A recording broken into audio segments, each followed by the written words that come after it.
Hare Krishna Mohini Mata ji. Nice to see you.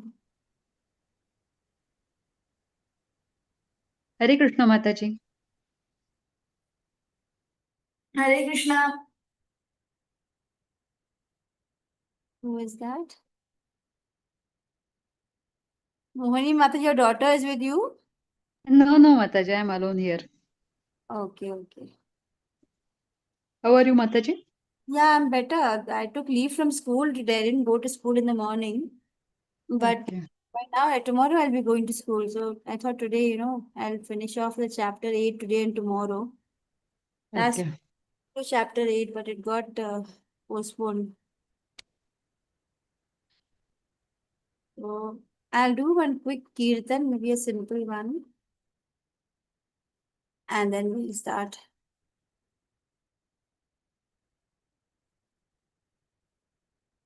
Which kirtan would you like to listen?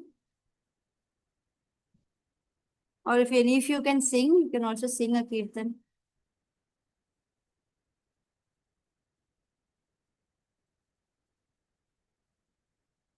I'll do Bol Hari Bol. It's very simple and it's one of the first ones which I learned.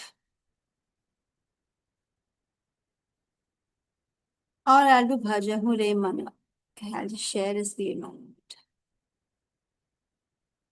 Hare Krishna, Krishna Krishna, Hare Hare, Hare Rama, Hare Rama, Rama Rama, Hare Hare. Are you able to see the screen? Yes, माता जी. Okay. भजहु रे मन श्रीनंदनंदन अभय चरणार विंद रे।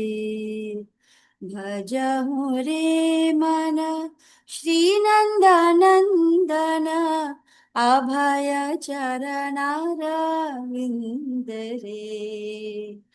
दुर्लभ मानव जन्म सत्संगे, दुर्लभ मानव जन्म सत्संगे, दुर्लभ मानव जन्म सत्संगे, तारो हुए भव सिंधुरे, तारो हुए भव सिंधुरे।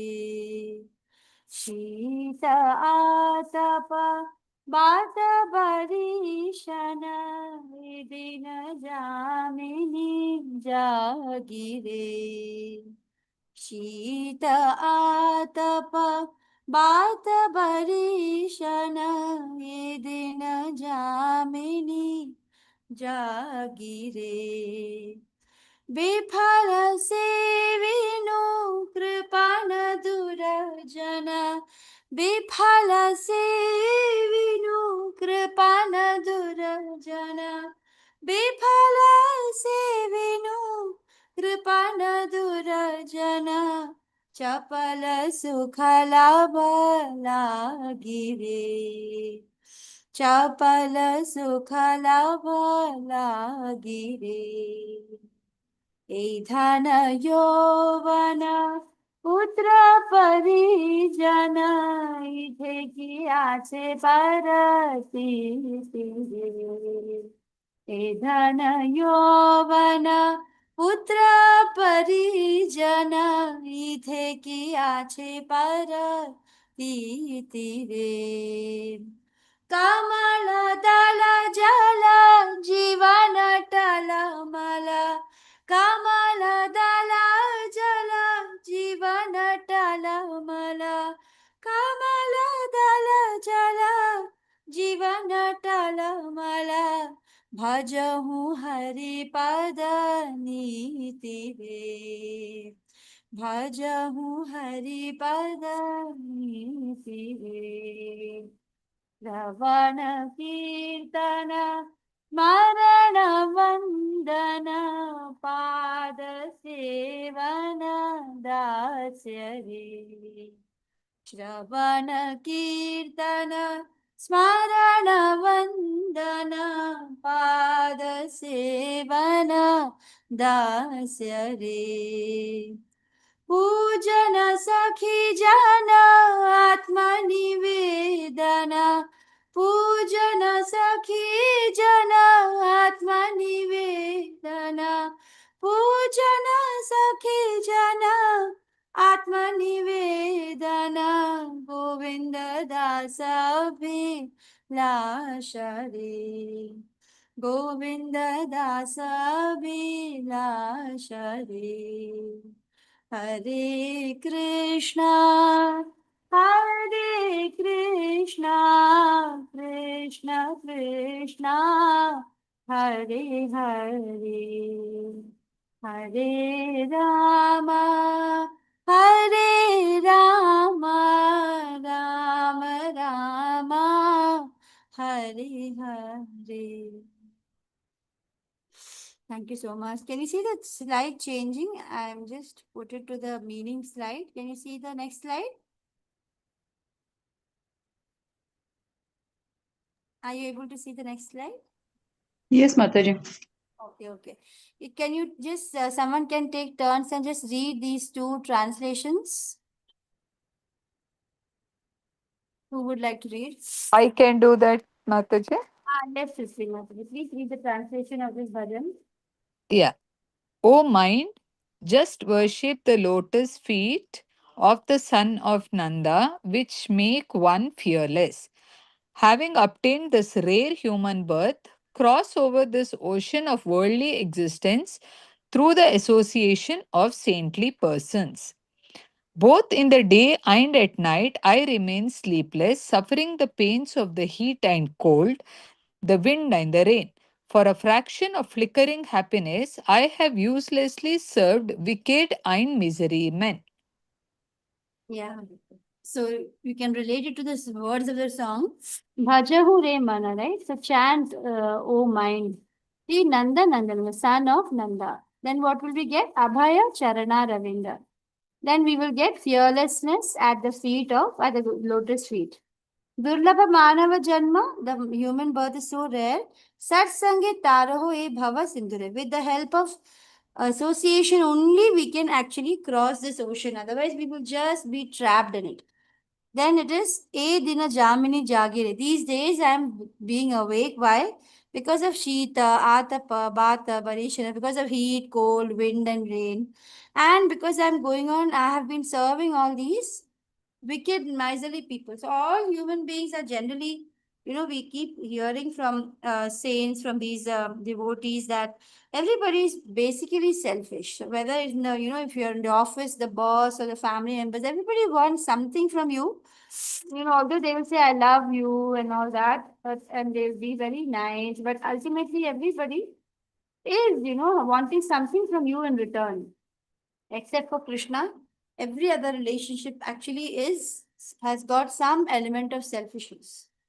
Even if it is, maybe your own parents, they say, except for the mother's love, which is the purest, even that, everything else, has some amount of, selfishness in that. So, all these people I've been serving, and I want to, understand that Krishna's love is the only one which is true and which is everlasting. So, we should try to go for that instead of all these flickering happiness.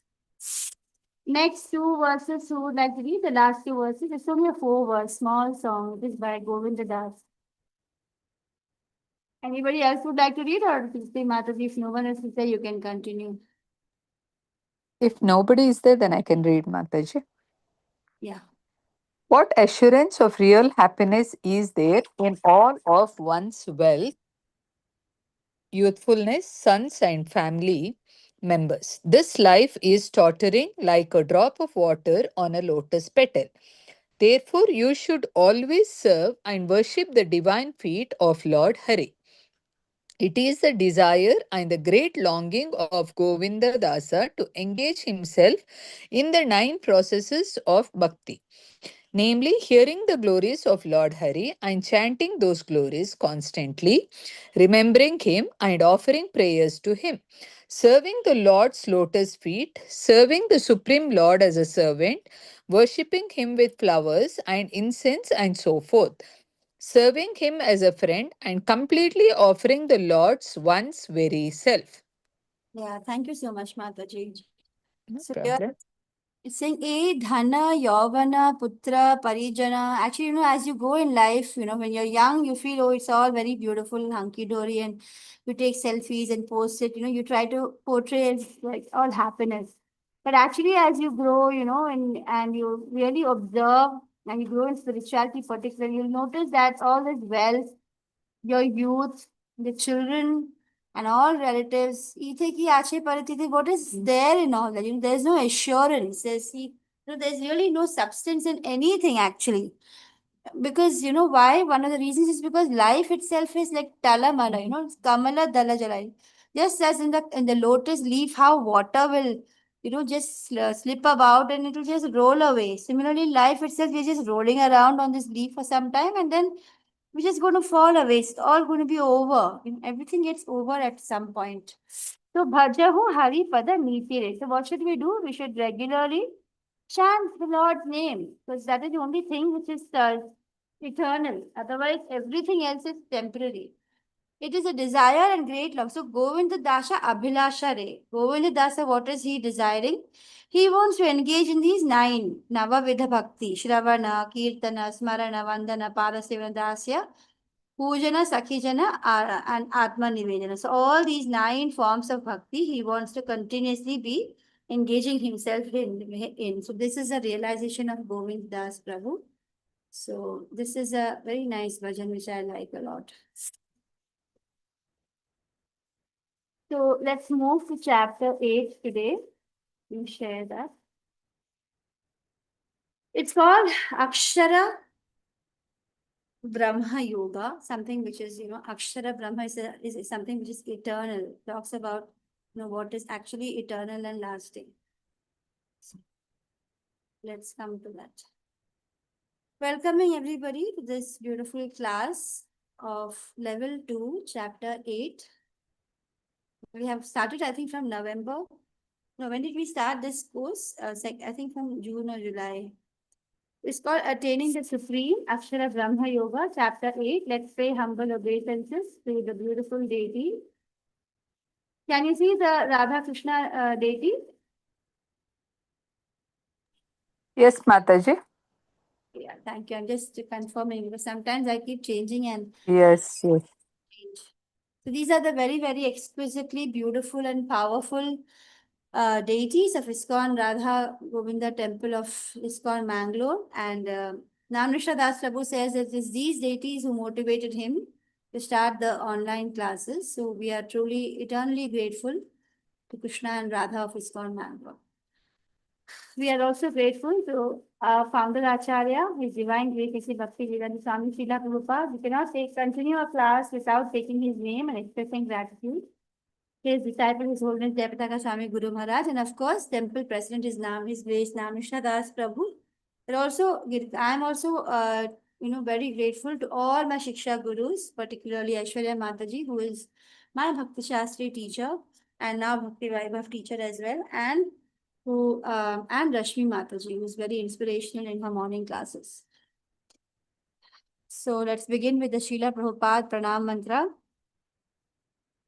Namo Vishnu Padaya Krishna Prishthaya Bhutale Srimate Bhakti Vedanta Swamin Iti Namine Namaste Saraswati Devi Gauravani Pracharine निर्विशेषा शून्यवादी पाश्चात्य देशतारिणे ॐ अज्ञानतिमिरान्धस्य ज्ञानाञ्जनशलाकया चक्षुरुन्मीलितं येन तस्मै श्रीगुरवे नमः श्रीचैतन्यमनोभीष्टं स्थापितं येन भूतले स्वयं रूपः कदा मह्यं ददाति स्वपदान्तिकं वन्देऽहं श्रीगुरु श्रीयुतपदकमलं श्रीगुरुं वैष्णवं च श्रीरूपं सागरजातं सहगण रघुनाथान्वितं तं सजीवं साद्वैतं सावधूतं परिजनसहितं कृष्णचैतन्यदेवं श्रीराधाकृष्णपादन सहगण ललिता श्रीविशाखान्वितं च हे कृष्णा करुणा सिन्धु दीनबन्धु जगत्पते गोपेशा गोपिका कान्ता राधा कान्ता नमोऽस्तुते तप्त काञ्चन गौराङ्गी राधे वृन्दावनेश्वरी वृषभानुसुते देवी प्रणमामि हरिप्रिये वाञ्छाकल्पतरुभ्यश्च कृपासिन्धुभ्य एव च पतितानां पावनेभ्यो वैष्णवेभ्यो नमो नमः जय श्री कृष्ण चैतन्य प्रभु नित्यानंद श्री अद्वैत गदाधरा श्रीवासादि गौर भक्त वृंदा हरे Krishna Krishna Krishna Hare Hare Hare Ram Ram Ram Hare Hare. So we are well into this bhakti chapters. We finished the first bhakti chapter, chapter 7, the week before last, in which we understood mainly about energies. So it talks about how material and spiritual energies are both coming from Krishna. And as you can look around you, everything is energy, right? All matter is basically energy, which even Albert Einstein said E is equal to mc square. So everything is equal to basically energy of different potential. So Krishna himself says that all the material things which are non-living, all those which are around us, they're all is inferior energy. The entire material universe is, he says, is my inferior energy, and a superior energy is a soul. So the soul is also energy. It's like concentrate, very powerful energy. At the same time, it's just a small drop in comparison to the Lord himself, which includes all the energies together. Everything emanates from Krishna, and Krishna, who is the source, is actually a person, which is the highest realization. Then we saw how the modes are controlled by Krishna, and it's not the opposite. Some people think the other way around, and they think even Krishna has karma, but Krishna has absolutely no karma. He is beyond and above all the modes. The impious, and he is the greatest renunciate. So then we looked up at the four kinds of people who will surrender to Krishna and the four kinds of people who will never surrender to Krishna. Then we looked very closely at those kind of people who have a tendency to worship demigods and who are impersonalists, and the danger of such people and how it is ill-advised to be a demigod worshipper or an impersonalist once you understand the real position of Krishna. So the bewilderment of living entity and his freedom through knowledge. So only when you get the knowledge of Krishna, we become free from all confusion. The more you read Gita, Bhagavad Gita as it is, and you really look at the translation, and you can understand how Srila Prabhupada is giving to us the exact meanings of what Krishna meant, with no twisting and no saying that, oh, this is what Krishna is written, but actually he means something else. Nothing like that. Everything is very direct and straightforward. So Srila Prabhupada has given to us the translations which are exactly what Krishna means, not some random, interpretations. So in chapter 8, we are going to see how Krishna is going to answer Arjuna's questions at the beginning of the chapter. And then you are going to see the importance. So this is also called a chapter, the death chapter, because it talks about death quite a lot. So here in the second section again, it starts off with discussing death, where Krishna talks about, if you remember Krishna, when you're dying, you will certainly not have to come back again, in another birth. Not only that, you'll be able to go back either to Vaikuntha or to Goloka. Goloka is, of course, a higher one, where Krishna will bestow you with a, a very beautiful emotion of forgetting him as God.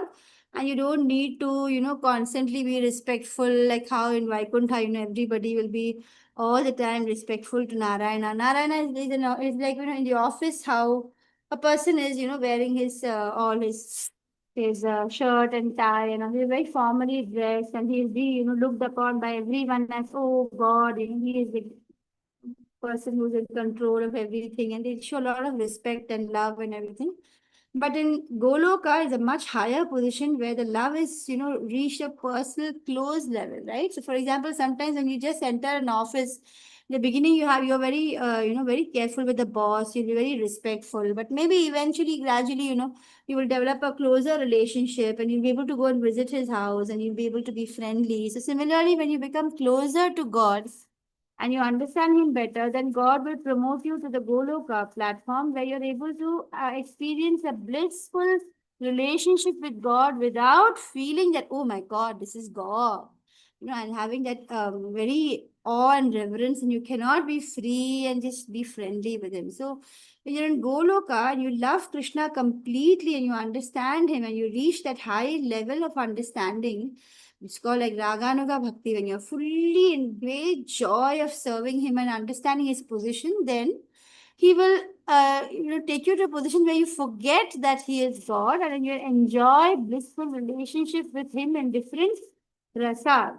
So it is said that each one of us originally, when we are as part and parcel originally, we have some relationship, some sort of relationship. It's only through chanting constantly the soul becomes pure of all contaminations, and then we are able to realize our original spiritual form in the spiritual world. What is our constitutional position? In what way are we basically made to serve? What is our role in serving Krishna? We will understand that by. It's very difficult for us to even explain it or talk about it because it's something that is beyond our spiritual, our material senses. So they're totally spiritual, and it's we just know that it's absolutely amazing and blissful and the highest position, but we cannot actually understand what exactly it is because we we don't have this. The spiritual senses are not awakened as yet. We are still completely contaminated, and we only can relate to the material world. We are not able to even wildly guess how it might be to be, except we know that there is a spiritual world and it's very beautiful. In the third section, we will be looking at how we will practice remembering Krishna, because once we know that when we die, if we remember Krishna, we will not come back in this earth. We will attain a spiritual body. We will get rid of all our contaminations. We won't even have a subtle body which has mind, intelligence, and ego, because a spiritual body, when it is, when it is perfectly pure, the spiritual, form which we have originally, it has spiritual senses which are of much higher, capacity than the material senses. The spiritual senses are extremely, are unbelievably completely formed and developed. So we will have that spiritual senses, and which again we cannot describe now because our understanding is very limited and we cannot explain. So that's the reason why, if we want to attain that spiritual body and get rid of our subtle material body and our gross body, of course, and when we get rid of it, if we want to be in the Goloka or even Vaikuntha, then we need to practice remembering Krishna through japa meditation, through meditation. And then we have section 4, which talks in detail about what exactly is pure devotional service. So when you're constantly remembering Krishna and you're in samadhi, then how that will look like, what is pure devotional service will be explained. And finally, in the last 2 sections, Krishna will give us a comparison just to remind us about how glorious is the spiritual world. And so he's going to, again, kind of tempt us, which he's done several times before. And he will do it again in chapter 15. You will find him describing the spiritual world very beautifully, and he will try to tempt us that, this is where you belong. Try to aspire for this, which is actually your highest goal as a human being. And he will talk about to achieve the spiritual world. Now that you know that there's a spiritual world, what should you do to achieve it? The only and the best method is to practice devotion. So, Krishna's answers to Arjuna's questions. Let's begin with the first section. In verse 8.1, Arjuna is asking, "Oh my Lord, oh Supreme Person, what is Brahman? What is self? What are fruitive activities? What is the material manifestation? And what are the demigods?" So he is asking this from the last verses of chapter 7, the word which was used. So he says, "Kim tad brahma kim adhyatmam kim karma purushottama Adhibhutam cha kim proktam adhidaivam kimuchyate. So this is all from the previous verse. The words are all from the previous chapter's last verses. Adhiyagnya kathang kotra dehesmin madhusudana prayana kale cha kathang nyeyosi niyatatmabhi. Which means, how does this Lord of Sacrifice live in the body? In which part does he live? O Madhusudana, and how can those who engage in devotional service know you at the time of death? So these are the same words which were there, like I told you, in the chapter 7, verse 29 and 30. Brahma has come, the word Adhyatma has come, Adi Daivam has come, Sadhi Yagnyam, Prayana Kale. Chapter 7, last two verses are Jara Marana Mokshaya Mamama Shritya Yatantiye Te Brahma Tad Vidu Kritsnam Adhyatmam Karma Chakiram Sadhibhutadidai साधिभूताधिदैवं मां साधियज्ञं स ये विदुः प्रयाणकालेऽपि च मां ते विदुर्युक्तचेतसः. So you can see how these words which are highlighted have been the main topic of understanding. Can someone read this? This is from one of the lectures of Srila Prabhupada. A little bit I have put it in this. Deepak Prabhu, could you read it? Yes, Mataji. Thank you, Prabhu. Just a minute. Yeah. Am I audible? Hello?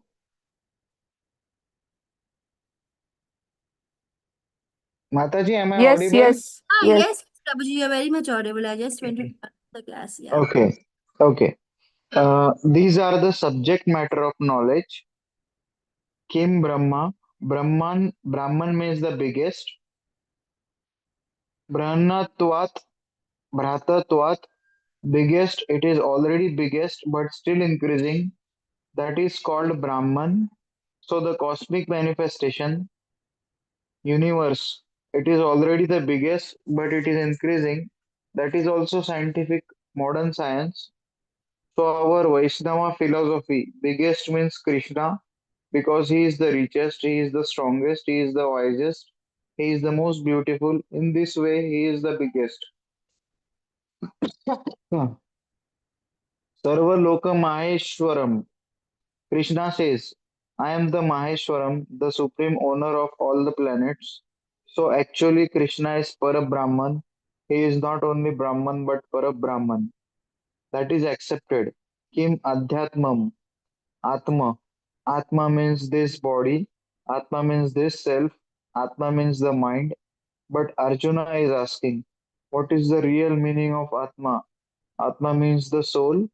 You are also Atma, I am also Atma, every one of us, the minute particle, part and parcel of Krishna. Kim Karma. This karma means to work, that is material. Working is required in this material world. Without working, you cannot get anything. Here, you have to maintain your body and soul together.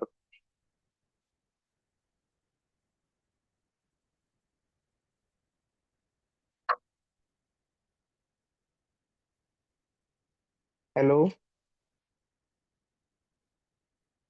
Yeah, sorry for the delay. My mouse, suddenly disappears sometimes. So here we can see, how clearly we are all in a jail. We have to work. It's not like, that you have a choice. You have to work just to keep your body and soul together. So we are not got freedom at all. We think, oh, we are free and we are doing whatever we want, where there's a will, there's a way and all, but nothing like that. We are all actually trapped. The first step to spiritual realization is to understand that you're trapped in a body and to feel uncomfortable in it and want to be free of it. So that is the first step when you actually start your spiritual journey, when you want to become your spiritual self and be free from this gross and this subtle covering. Also, we can see how Brahman is described as first as a universe. Then Srila Prabhupada describes how it is growing. And then he says Krishna himself is Brahman. So when we say Brahman, we say universe. And what is the universe? It's a part and parcel of Krishna. It's all Krishna's energy. Although Krishna is a person in Goloka, he is a person himself, yet, it is he's not like us. The whole universe is pervaded by him and he's constantly growing. The whole universe is becoming bigger and bigger. Even science, is written over here. Even modern science is believing that it's just growing and growing, the entire universe. So, and Krishna is saying that I am the one who owns everything, and he is a Parabrahman. He is not only Brahman, he is not just the Brahman, he is a Parabrahman. He is a super soul, not just the soul of, of everybody. And Atma means self, and Atma also means mind. Atma also means body. Atma has so many meanings. So here Krishna is saying that in this particular context, he's talking about Atma as the soul. Okay, anybody else would like to read? Otherwise, Deepak Prabhu, you can continue. Okay, Mataji. Uh, Arjuna addressed Krishna as Purushottama, Uttama Purusa. There are three kinds of Purusas. Purusa means the male or the enjoyer. So Uttama Purusa, Madhyama Purusa, Adhama Purusa. Adhama means the lowest. We are also Purusa. At least we have taken the position of Purusa to enjoy this material world. But we are Adhama Purusa. Adhama means the lowest. We cannot enjoy independently. We require so many favorable circumstances. Just like we cannot see without the sunrise, still we are very much proud of seeing. We say, can you show me God? Well, can you see God? You cannot see without sunshine, and still you are so much proud of your eyes. That is called Adhama. He has no knowledge. Still he is taking PhD degree and getting Nobel Prize. This is going on. So Krishna is the Purushottama, Uttama Purusha. The Madhyama Purusha is the super soul, via media between Krishna and we. We are Adhama Purusha. So Krishna is addressed as Uttama Purusha, the best of all Purusas or enjoyers. Adi Bhutam, the matter, five elements of matter, Kim Proktam, which of them are called the Brahman Atma. Everything Krishna Arjuna wanted to know from Krishna. Continue, Prabhuji. Shall I continue? Yes, yes. Prabhuji. Hello. Yeah, you would like to read? Someone else? Who is that? You can raise your hand. I can't see who is speaking.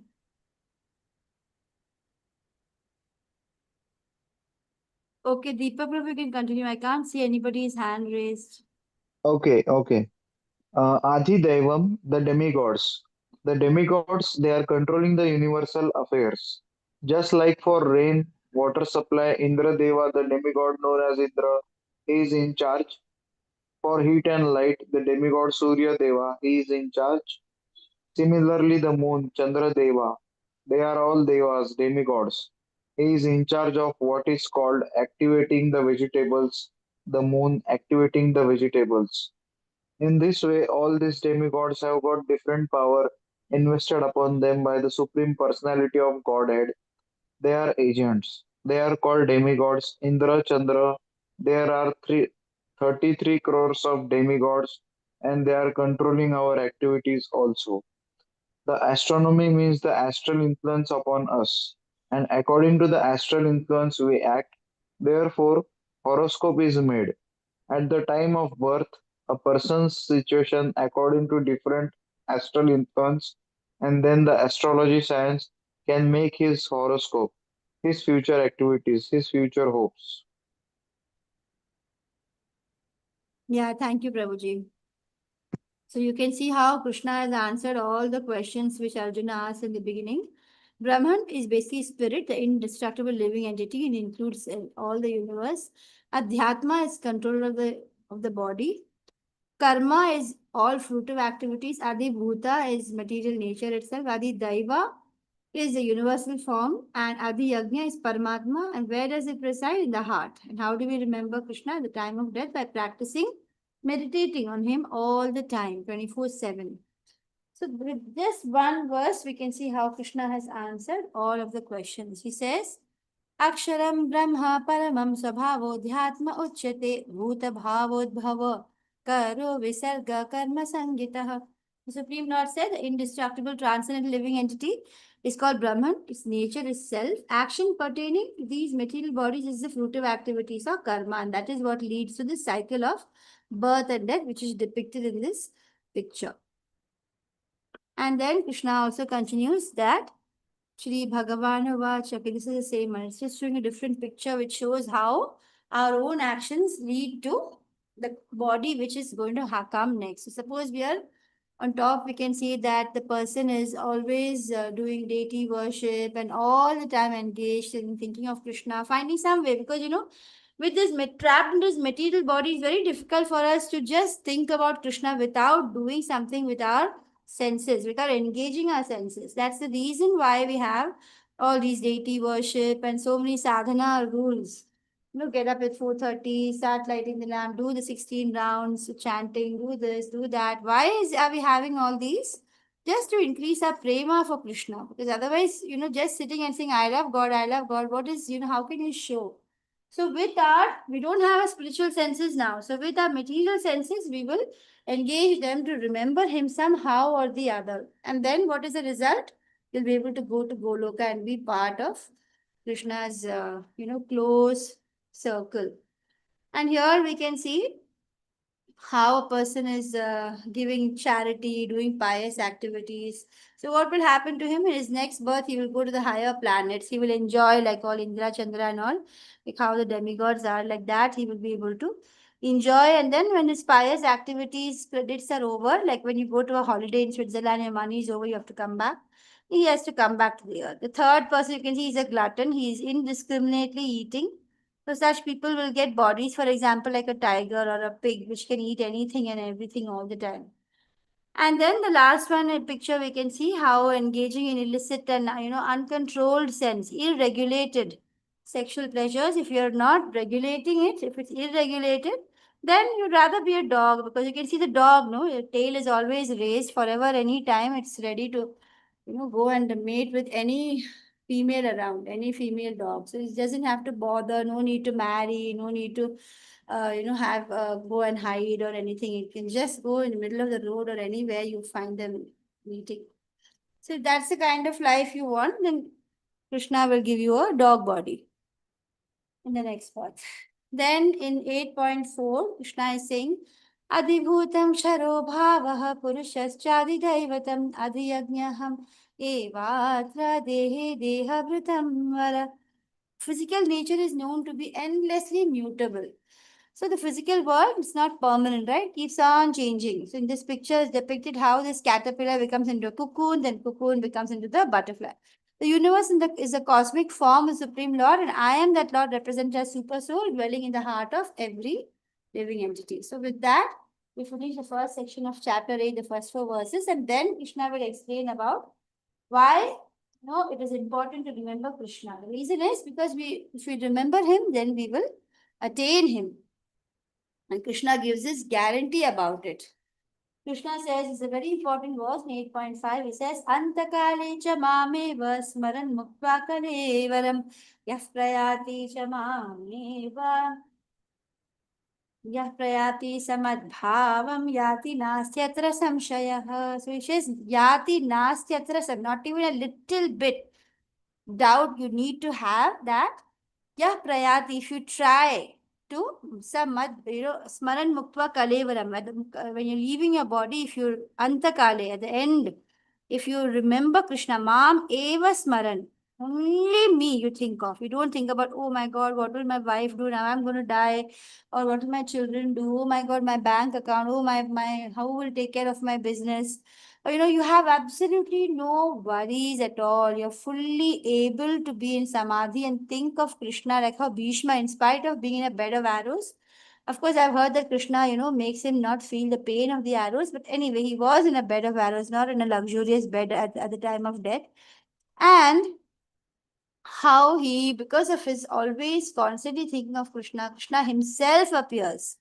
Actually, we need not worry. If you are constantly thinking of Krishna, there is no need for us to worry that at the time of death, oh my God, I may not be able to remember him, and then I'll have to take some, body and come back and take birth again. We don't have to worry. If we are constantly in devotional service, like how Krishna came for Bhishma, Krishna personally came and stood in front of him and gave him darshan so that he can actually look at Krishna and die.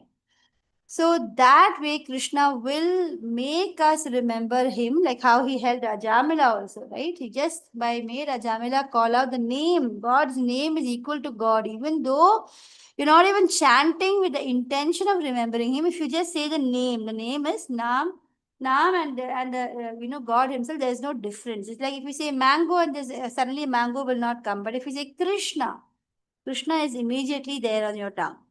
So that way, the name is very, very powerful, and he will make you remember him and his name at the time of your death. So if you're a devotee, you have no need to worry. Okay. Do we want to read Srila Prabhupada's lectures, or shall we just go to the verses? Hare Krishna, what would you want to do? Anybody can give your own suggestion. Mataji, Hare Krishna. Hare Krishna, Shraddha Mataji, you came a little late, no? I didn't see you. Sorry, I was somewhere. No problem, no problem. So shall we go to the verses alone and study them, or do you want to read the lectures? Anybody would like to suggest something? If you have seen and come across any nice lectures in that, like a story and all that, Mataji, then we can. Otherwise, we can skip. That's okay. Yeah. I don't think You- there are stories in this verse. See, it's previously talking about that is the ultimate end of Krishna Antakala. He's just describing the same verses. The deity worship meant for this purpose. Like I just explained, how deity Correct. worship is basically done for us to remember him at the time of death. And mukta means when we change the body, we don't get a material body again. So, Correct. so So the you word, know what it is. So if in case yeah, something very interesting or something, then we can stop. yeah. I think it's just explaining the same point. So, in this material world, this picture of chapter 15 has been included where we can see how there are, we just understand that there are two worlds. Like suppose that, the frog story, right? Where the frog in the well is not able to believe or understand that there is a world outside the well. And that is our condition. We are like the frog in the well. It's called the Dr. Frog story. Dr. Frog has done so much of doctorate with each and every molecule inside the well, but he doesn't know that there's a huge world outside, a huge ocean, lots of ponds, lots of lakes. He doesn't know that. Likewise, there is a huge spiritual world. The scriptures are telling us, but then still there are so many who do not want to believe, that. So this chapter 15 talks about these two worlds. So, the only duty is to think of Krishna. And how do we do that? By thinking of Krishna, by chanting regularly. If you chant early in the morning in Brahma Muhurta, it helps us to remember Krishna throughout the day. So, this is one beautiful question. It's from the Mahabharata, where Yudhishthira is asked the question. He said, he's asked, what is the greatest surprise? And Yudhishthira answers in this, it's a verse from Mahabharata, which says, the greatest surprise in this world is that every day we see and hear hundreds and thousands of living entities meeting death. We see a dog dead, we see an insect dead, a cockroach is dead here, someone relative has dead, then the newspaper is talking about death. There's no story of anybody living forever. But still, we are so foolish, we think ourselves to be deathless. We are seeing that right beside us someone is dying, but we are not able to even think that one day I will be in that position. But we are not able to do that. And if we do that, if we are able to think that there is death for certainty, it's a certain thing, then we will prepare for death. But then what is happening is people close their eyes to their own death. They would like to not remember it at all. But in spiritual life, you're supposed to remember it all the time. That any moment I can die, so I should not waste a single moment. I should be chanting so that I don't have to come into another body. If you want to think like that, you should also feel that this is a prison house in which I'm coming. If I get another body, it's again coming back to the prison. So all these points are really, really important. Yam yam vapi smaran bhavan tyajatyante kalivalam tantameva iti kaunteya sada tadbhava bhavita. This is again the same thing. It's very important. And Krishna repeats saying that whatever you remember when you quit your body, that's what you will attain. So all of you know the story of Bharat, I'm sure. In level 1, I think 2-3 times it gets repeated. It talks about how Bharat, he was a great king. He renounced everything. He gave his kingdom to his children and he gave up everything. He came to the forest. Only mistake he did was he didn't have devotee association. And so eventually he starts taking care of a deer, which was, he saved the deer's life, the baby deer. And he got so attached to the deer that, he was, even at the moment of his death, he was worried for that deer. And therefore, he had to take a body of a deer. But the only good thing is because he was so engaged in devotional service, Krishna gives him the memory of his previous life so that as a deer, also he starts regretting. Usually, Krishna will make you forget everything whenever you enter the next body, because that is what is best for you. But in the case of this deer, because Bharat was a great devotee and Krishna wanted the deer to remember and realize, so he gives him memory. And in a deer body, he remembers that he was actually a great king. He was actually going to reach the last stage of bhakti, but then the baby deer, got him, distracted. So whatever we think of at the moment of death, this is a story depicted in pictures. And after he gets, finally in the next life, after he dies as a deer, actually as a deer, once he has a memory, he goes and he spends his time in ashramas. He doesn't try to search for sense gratification. Instead, he has whatever is available. And when he dies as a deer, he comes back as Jada Bharat. Again, Jada Bharat is a very long and very beautiful story, which maybe some of you know, and others, you can find out from Srimad Bhagavatam. Try to attend Bhagavatam classes, wherever it is. Don't say I will learn Srimad Bhagavatam, which has 18 cantos, 18,000 verses from the very beginning, chapter 1, verse 1. Whichever class you find, just join it, because, it's very blissful to read it from anywhere. It's like a rasgulla. It's not that you have to have it from one particular point. Anywhere you take a bite of a rasgulla, it has got the same sweetness. So join the Bhagavatam classes whenever you can. It's full of stories of devotees and God. Supposed to be also like how we say name is equal to Krishna, the Bhagavatam as well as Bhagavad Gita are equal to Krishna. The next verse is 8.7, where Krishna says, Tasmat sarveshu kaleshu mamanusmara yudhya cha mayyarpita mano buddhihi mamai vaishyasya samshaya. Again, I love these verses where Krishna gives guarantees. Says, asamshaya. Samshyam means, in Malayalam also, it means doubt. Asamshaya means without any doubt. Mam eva ishes. You will get only me. You will certainly attain me without any doubt. And tasmat sarveshu, how can we do that? All the time. Sarveshu kaleshu. All the time. Mam anusmara. Think of me. Yudhyacha. But then do your work. He doesn't say stop all your work and sit down and think of me. He says do all the work that you're supposed to do. So it's a very, very important verse. But at the back of your mind, you should always remember me. Then what will happen at the moment of death? You will certainly remember me and you will attain me. Abhyasa yoga yuktena, by practice. He meditates and constantly practices. Chetasa na anya gavana, and his mind is not flickering here and there, not deviated, undeviated. Paramam Purusham Divyam. Deviated from, doesn't get deviated from what?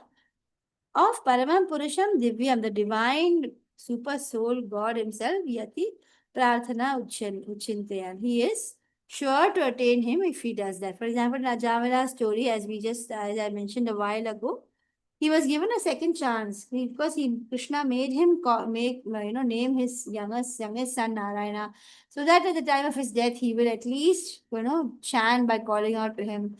And therefore the Yamadutas could not take him, and the Vishnudutas came.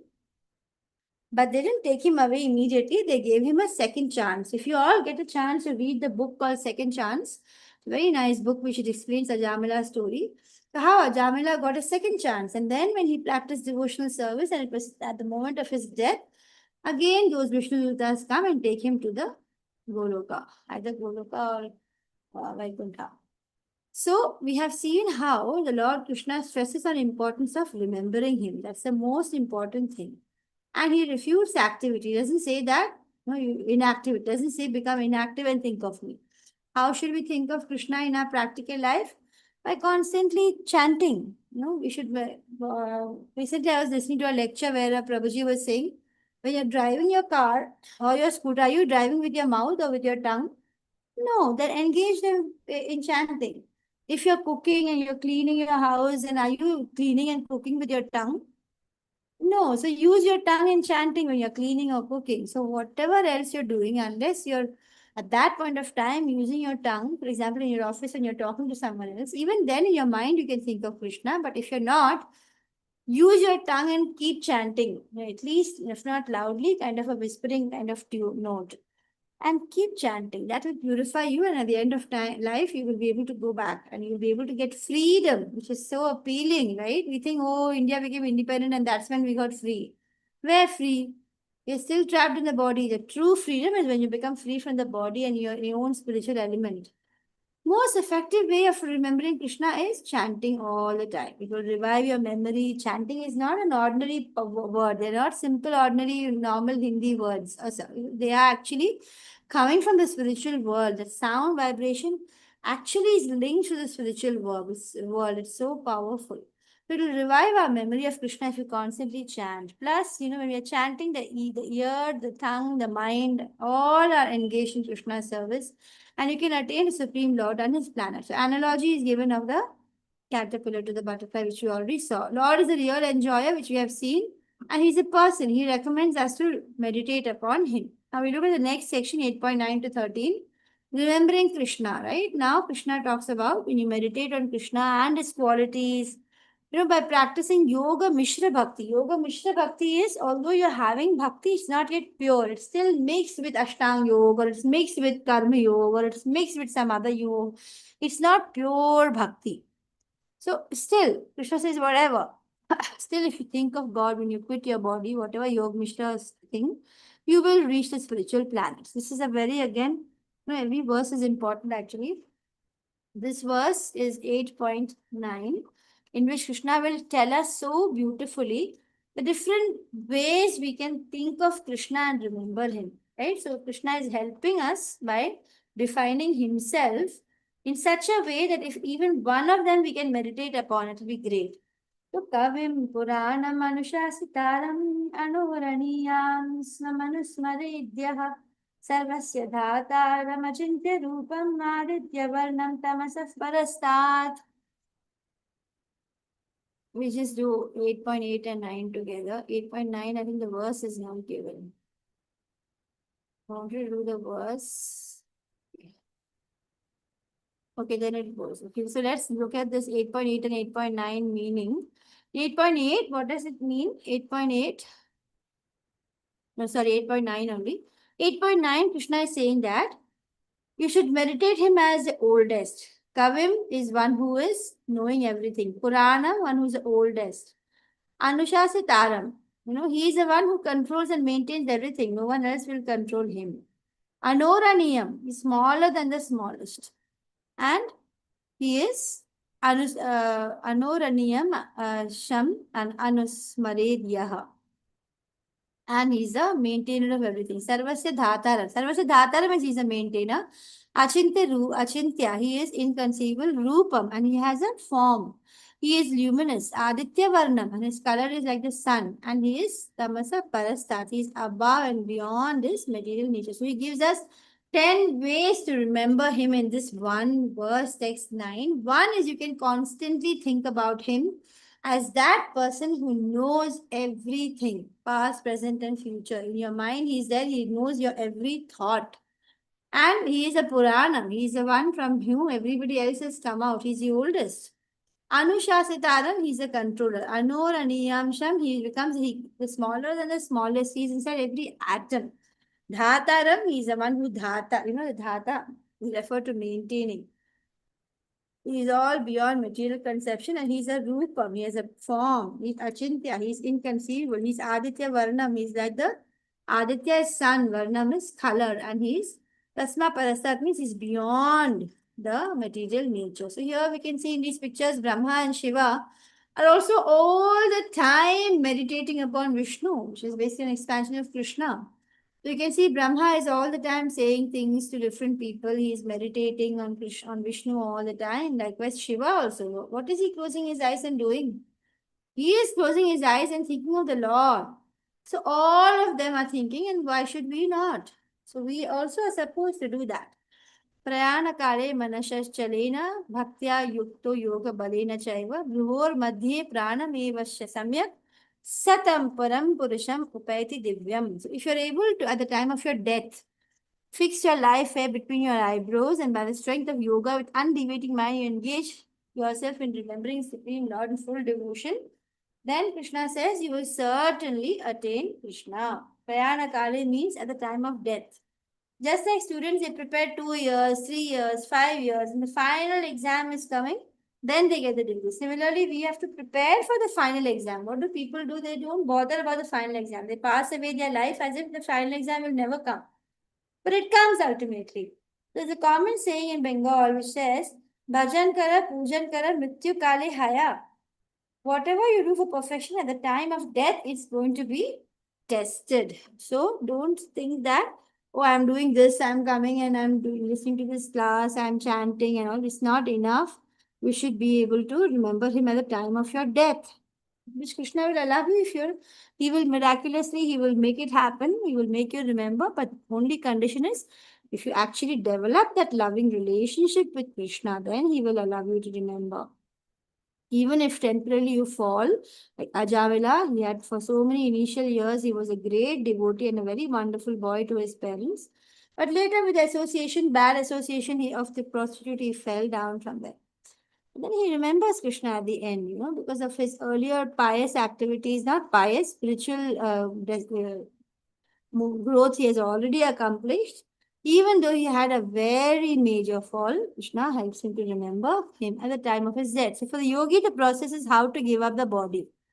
In 8.13, Krishna says, after being situated in yoga practice and vibrating the sacred syllable Om, a supreme combination letters, if one thinks of the supreme personality of God puts his body, he will certainly reach the spiritual planets.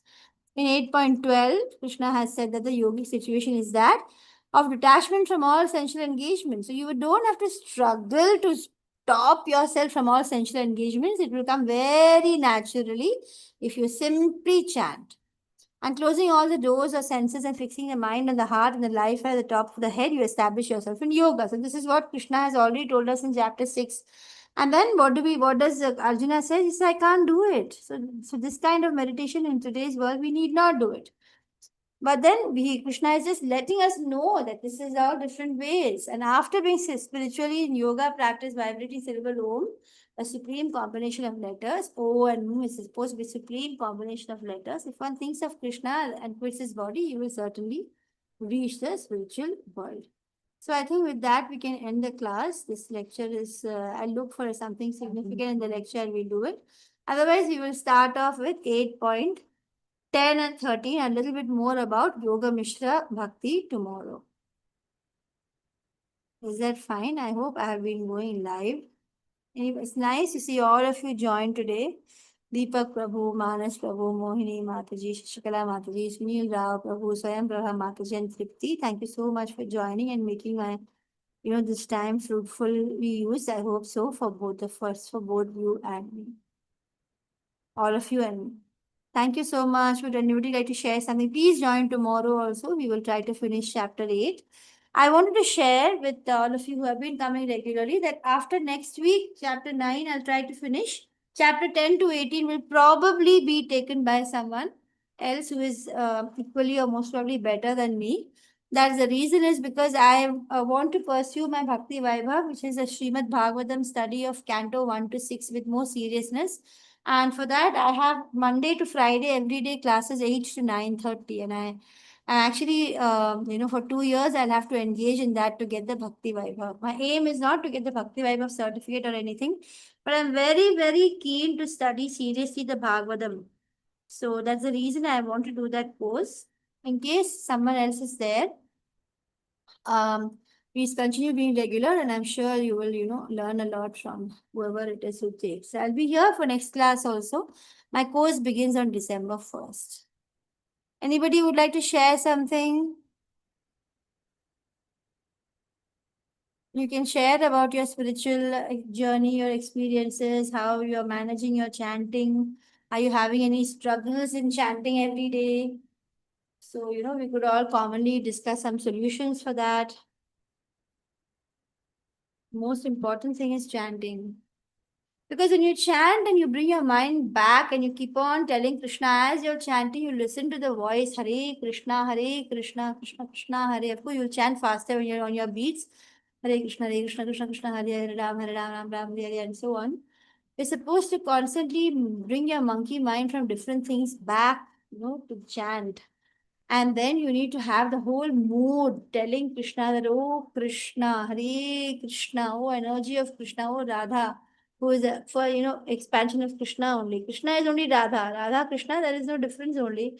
Actually, both are one and the same. This one is the Ladani Shakti of Krishna, it's the energy of pleasure potency of Krishna which comes separate. They are both actually one and the same. So, so what was I actually saying before this? I forget what I was saying. Why did I speak about Krishna and Radha? So they're one and the same, and we have to try and focus our minds on both of them, or either of them. You think of Hare. I was saying about chanting. When you're chanting, we should remember Hare to be, it's the when you call somebody. Suppose you're calling someone called say Sita. You say Sita like that. Likewise, Hara is actually Radha. When you call her, you will say Hare. So you're calling her out. You're saying, oh Radha Rani, oh energy of Krishna and Krishna himself. You're asking them to employ you in their service. And you want, when you're chanting, you should keep on remembering, I want to be Anya Bhilashita Shunyam. I want to have no other desire. Karma, Jnana Karma Janardhan. Not do I'm not seeking any great knowledge or want to great things. I'm not seeking anything. I just want you to make me, bless me and grace me so that I have no other desire but to attain you. So that should be the mood of chanting. And when you actually chant with that mood, you will start loving it because you'll really start feeling a connection with Krishna. As you do that and make it a regular habit to bring yourself into that mood of chant. So shall I end the class? It's already 4 minutes past 10. Thank you so much. Hare Krishna. Attendance link, Mataji. Hare Oh, Krishna. yeah. Krishna, Mataji. Thank you for reminding me about the attendance link. Anybody has? Deepak Prabhu, you have the attendance link? Let me search for it. Krishna Kumar Prabhu is not here today.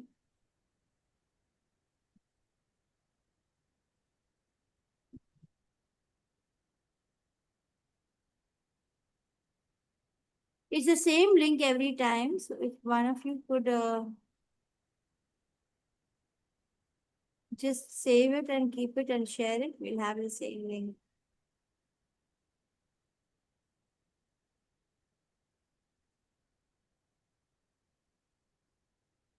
I'm not able to find the link now.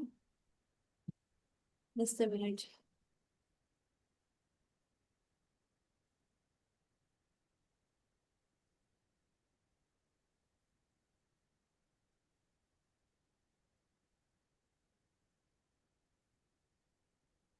Okay, I'm not able to find the attendance link, so I'll just take a screenshot of all of you who have attended the class, and then you can leave. Actually, there were 9, but I think somebody is missing. Somebody has left the class. Okay. Thank you so much. Hare Krishna. I'm ending the class. I've taken a screenshot. I will mark the attendance for you. Thank you, Prabhuji and Mataji. Hare Krishna, Mataji. Hare Krishna, Mataji. Mataji. Hare Krishna.